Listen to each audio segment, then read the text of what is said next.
Досуговый центр, столовая для питания солдат. Почему? Потому что должно быть удобно.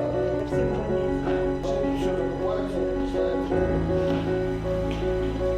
Казарма тоже.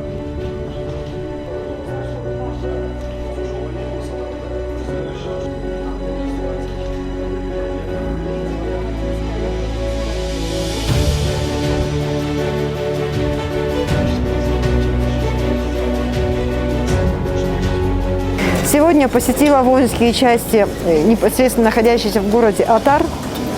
Поговорила с ребятами, с офицерским составом, ознакомилась абсолютно со всей территорией прилегающих к воинской части. Визит мой в основном состоит в том, что мы хотим разработать в скором времени и внедрить эта программа «Армия глазами мам», чтобы родители могли приехать, и они увидят, как их сыновья проходят воинскую службу, как проходят у них учения. Ну, элементарно, как они спят, кушают, да, весь день.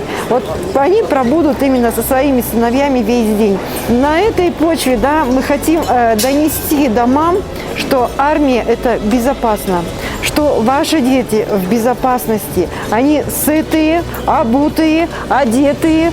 Просто посмотреть на ребят, какими они стали, возмужали, крепкие, физически здоровыми.